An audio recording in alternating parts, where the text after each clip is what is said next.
बताइएगा कि सबसे पहले आपका जो केस है वो क्या है और आपको प्रोटेक्टिव बेल मिल गई है, कब तक पेश हो रहे हैं कराची में? कराची में विदिन 10 डेज होना हमें इंशाल्लाह 10 दिन के अंदर होंगे पेश। 295 का एक है कराची में पैंतीस थाने में, काफ़ी पुराना है, विदिन 10 डेज होते हैं।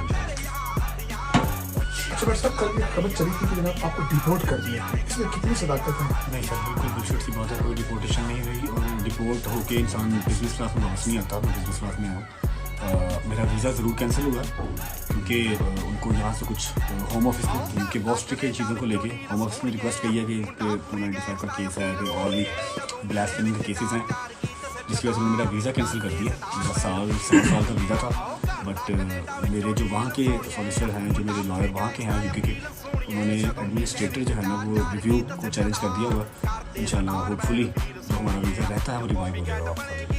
अच्छा, हमने देखा कि डक्की भाई को एक बिग ब्रदर की मदद मिली, क्या आपको इस सीन में किसी बिग ब्रदर की मदद मिली है? सर मैं ये मेरे वकील साहब बात करेंगे, मुझे ऐसा किसी बात नहीं। अच्छा आप बताएं, आपको क्यों वहाँ से आपका वीज़ा भी रिवोक किया गया और क्या वजह क्या बनी है? नहीं, सोशल मीडिया पे चल रहा है कि मेरा भी वीज़ा रिवोक किया गया।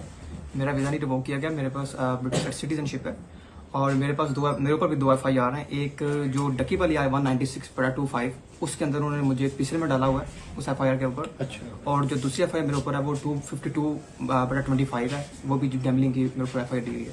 तो दोनों FIR में हमने बेल शीट ली आज इस्लामाबाद हाई कोर्ट से और अब हम मुतल्लिका अदालत में पेश होंगे इंशाल्लाह और आगे प्रोसीड करेंगे इसको। अच्छा, जो डकी भाई के साथ हुआ, जो उन्होंने वीलॉग में इंकशाफात किए हैं, क्या उन्होंने आपसे बाद में शेयर किए थे? क्या ये आपको लगता है कि ये क्या हुआ क्या है? मैं जब डकी से मिलने गया था तो हमारी ज़्यादा बातें नहीं हुई, बस जो बातें हुई वो मैंने सोशल मीडिया पे बता दी थी कि जो कुछ चला है, और बस बाकी कुछ चीज़ें हैं वो इंशाल्लाह वक्त जब आएगा तो बताएंगे। तो उस दिन उस टाइम आपको भी नोटिस आए थे, समन वगैरह? नहीं, मुझे नोटिस नहीं आया। मैं जब उसको मिलने गया था तो मुझे उन्होंने डिटेन कर लिया वहीं पे और मेरे दोनों फ़ोन भी ले लिए और मुझसे ज़बरदस्ती उन्होंने साइन भी करवाए, मुझे गालियाँ शालियाँ भी दी उन्होंने, लेकिन कोई नहीं, बाकी अपना बाद में मेरे वकील साथ थे, हमें छोड़ दिया गया और उसके बाद हम वहाँ से चले गए। अच्छा बट साहब, ये बताइएगा जैसे आप कह रहे हैं कि हमारा वीज़ा रिवाइज हो जाएगा, तो आपको उम्मीद है कि आप वापस फिर जा सकते हैं या फिर वही है ECL वगैरह में कर? इंशाल्लाह ECL में नाम सदाबहार तो नहीं है, जब तक केस चल रहे हैं तब तक हैं, तब तक पाकिस्तान में ही है इंशाल्लाह। उसके बाद भी पाकिस्तान है, लेकिन यह कि ट्रैवल बैन किसी भी कंट्री का लगवाना क्यों अपने ऊपर। यूके में ये होता है कि अगर आपका वीज़ा कैंसिल हो जाए या फिर आपको वो ऐसा कुछ वीज़ा कैंसिल करते हैं, अगर आपका लगा हुआ वीज़ा कैंसिल होता है तो वो आपके ऊपर 10 साल का बैन कर देते हैं।